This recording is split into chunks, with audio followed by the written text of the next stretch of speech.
Bonjour à tous et bienvenue pour une nouvelle critique de film.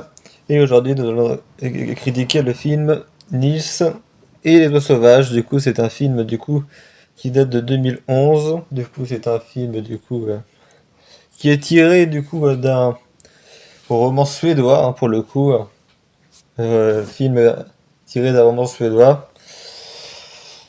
Du coup, son original, faut pas vous dire c'est comment il s'appelle en suédois parce que je parle pas suédois, mais en tout cas, voilà, c'est un roman suédois.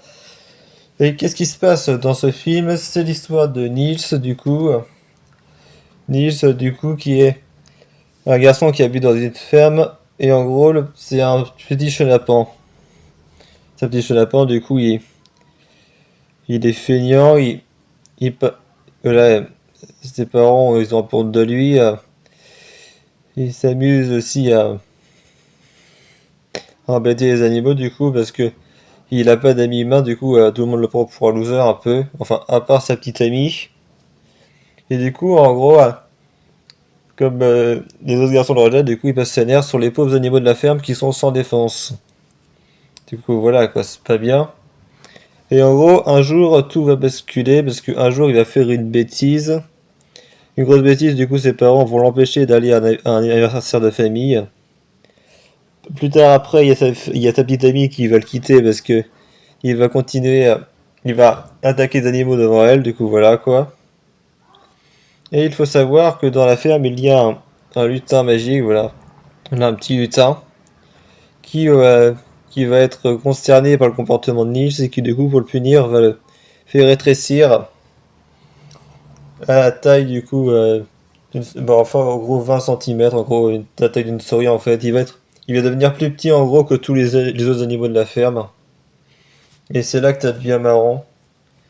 C'est marrant parce que, les autres animaux, ils vont se moquer de lui, forcément. Ah oui, il y a une chose que je n'ai pas dit, c'est que non seulement il devient tout petit, mais en plus, maintenant, il peut communiquer avec les animaux. Voilà, il comprend le langage des animaux. Et ce, toute espèce, que ce soit les oiseaux et même les chiens. Il peut comprendre toutes les langues d'animaux. Et forcément, maintenant, les rôles sont inversés. Et Lise va en voir de toutes les couleurs. Les animaux vont se venger sur lui. Et en gros, voilà, il va s'enfuir de la ferme, pour éviter la révolte des animaux. Il va s'enfuir de la ferme, avec Martin, qui est une oie, une oie de la ferme, parce que en fait, il va voir Martin en fait veut s'enfuir de la ferme avec d'autres oies sauvages qui sont dans le ciel pour les rejoindre. Et en gros, Niels, comme il y a tous les animaux de la ferme qui veulent en gros lui faire sa peau en fait, vu qu'il a été méchant et voilà. Il va décider de s'enfuir avec. Et ils vont devenir amis avec Martin Lois et la bande d'oies qui les accompagne. Mais aussi, c'est là aussi qu'il y a un truc que j'ai pas parlé, c'est qu'il y a un renard dans la ferme, en gros, qui attaque le village en fait. Et le renard, il va, il va en gros, euh, poursuivre les oies lorsqu'il va voir les oies s'enfuir, il va les poursuivre. Mais il va aussi, et ça c'est surprenant, il va aussi poursuivre Nils.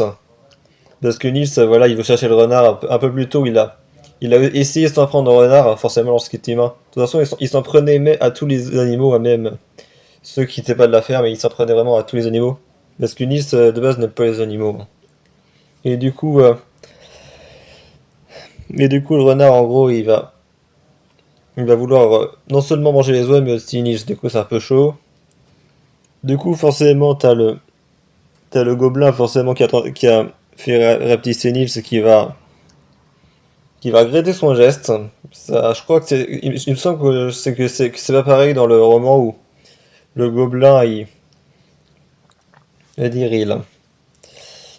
il regrette pas son geste, il transforme vraiment Nils pour le punir. Enfin là, c'est un peu le même cas, genre il le transforme parce il l'a vu se comporter méchamment devant lui, mais sinon, c'est pas parce qu'en fait dans le film, il y a une espèce de licence au gobelin ou un truc comme ça, c'est qu'en gros, si jamais il retransforme pas Nils avant un certain temps, et ben il perdra ses pouvoirs magiques.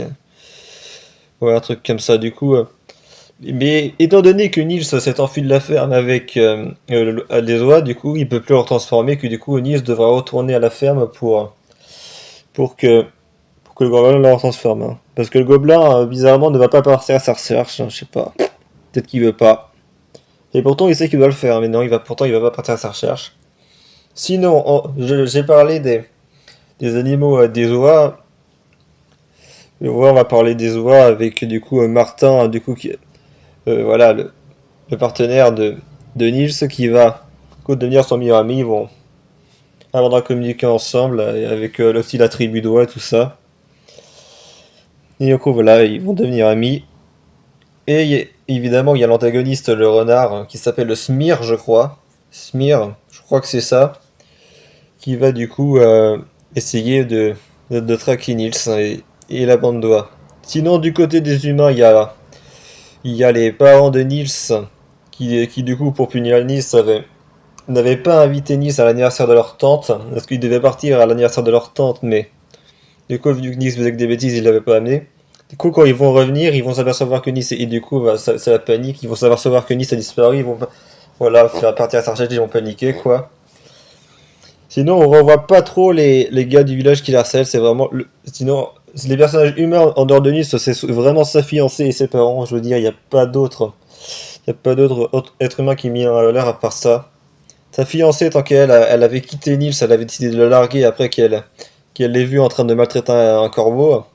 Et du coup, elle va changer d'avis rapidement. Elle va revenir à la ferme pour essayer voilà, de s'excuser après Nils. Mais sauf qu'à ce moment-là, Nils s'est rétréci. Et du coup, en fait, Nils est à la ferme et du coup, il est petit. Et Nils ne veut pas être vu comme ça. Du coup, il va se cacher. Même quand sa copine va lui dire de s'excuser, il va se cacher parce qu'il ne supporte pas qu'il la voit dans son état. Bon, plus tard dans le film, elle arrivera à retrouver Nils et le verra petit. Mais voilà quoi. Donc voilà, finalement, sa copine, elle est gentille, elle veut bien se remettre avec Nils. Du coup, voilà, c'est tout ce que j'ai à dire. C'est un film, voilà, familial, hein, drôle, avec un établissement. Je vous le conseille si vous l'avez pas vu. Il est disponible en français sur YouTube. Bref, salut.